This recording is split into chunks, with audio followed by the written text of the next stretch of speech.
आज मी रेणुका भोजनालय रंकाळा टॉवर या ठिकाणी आलेलो आहे। सौ बाचणेकर काकू हा व्यवसाय सांभाळतात। त्यांच्याकडे अनेक शाकाहारी थाळी उपलब्ध आहेत। थालीपीठ आणि अख्खा मसूर यासाठी त्या खास ओळखल्या जातात। चला तर मग आज काकूंची आपण रेसिपी पाहूया। कोल्हापुरी पद्धतीने अख्खा मसूर कसा बनवायचा ते। एका कढईमध्ये काकूंनी तेल घातलेलं आहे आणि त्याच्यात थोडं बटर घातलेलं आहे आणि ते गरम करून घेत आहेत। काकूंच्या हाताला उत्तम अशी चव आहे आणि तुम्ही इथं एकदा नक्की येऊन वेगवेगळ्या पदार्थ त्यांचे ट्राय करा। आता काकूंनी इकडं कांदा लसणाची पेस्ट केलेली आहे मिक्सरवर आणि आता त्या ती घालत आहेत।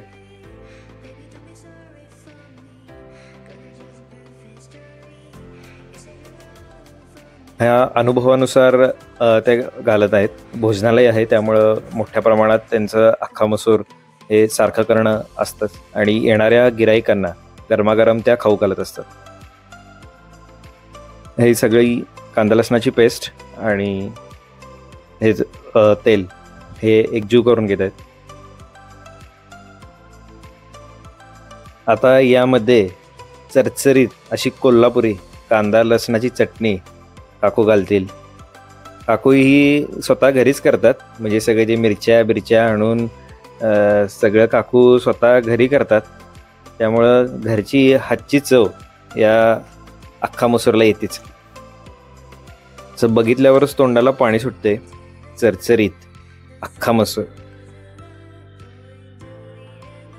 आता काकू आणि त्यांच्या अनुभवानुसार मीठ घालत आहेत। आता टाटाचं घालतात का कॅप्टन गोपचं एवढं मला माहीत नाही।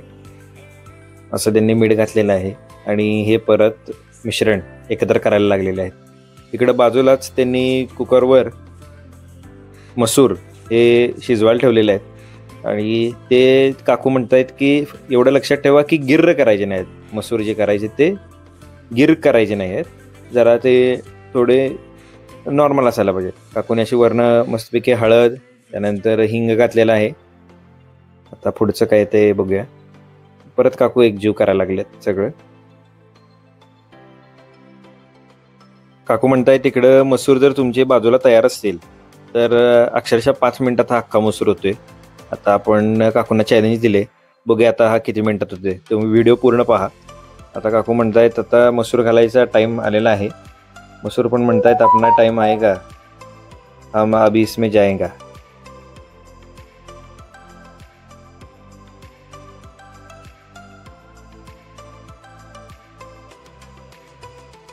आता हे सगळं मिश्रण एकजीव झालेलं आहे। काकू सांगतायत की जवारी मसूर घ्या जेणेकरून चव लईच भारी येईल। आता त्यात मसुरात पण वेगवेगळे प्रकार असतात म्हटल्या त्या, तर जवारी मसूर प्रेफर करा म्हणजे चव बेस्ट आहेच। आता हे मस्तपैकी मसूर शिजलेले आहेत आणि आता काकू घालत आहेत। वास एकदम चांगला येतोय म्हणजे मसुराचा जे शिजलेले आहेत त्यांचा। आता हे सगळं मिश्रण काकू एकत्र करतील आणि मग आपला स्पेशल कोल्हापुरी अख्खा मसूर तयार होईल।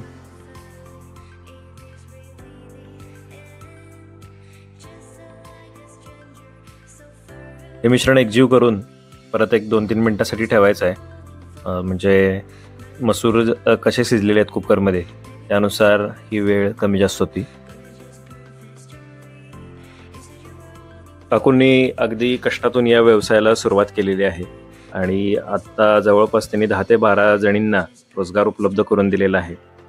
अशाच या त्यांच्या व्यवसायाची उत्तरोत्तर प्रगती होत राहू दे आणि आपल्याला असेच उत्तमोत्तम चवीचे पदार्थ खायला मिळू देत ही ईश्वरचरणी प्रार्थना। आणि अशा या छोट्या व्यावसायिकांना आपण प्रोत्साहन देणं खरंच गरजेचं आहे। मस्त असा अख्खा मसूरचा घमघमाट येत आहे आणि तुम्ही सकाळी किंवा संध्याकाळी या ठिकाणी येऊ शकता। दोन्ही वेळा हे भोजनालय उघडं असतं। तुम्हाला हा जर व्हिडिओ आवडला असेल आणि अशाच प्रकारचे व्हिडिओ तुम्हाला बघायचे असतील तर चॅनलला सबस्क्राईब करा, लाईक करा आणि शेअर करा।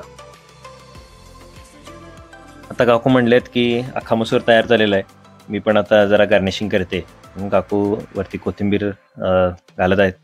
काकूने चॅलेंज पूर्ण केलेलं आहे।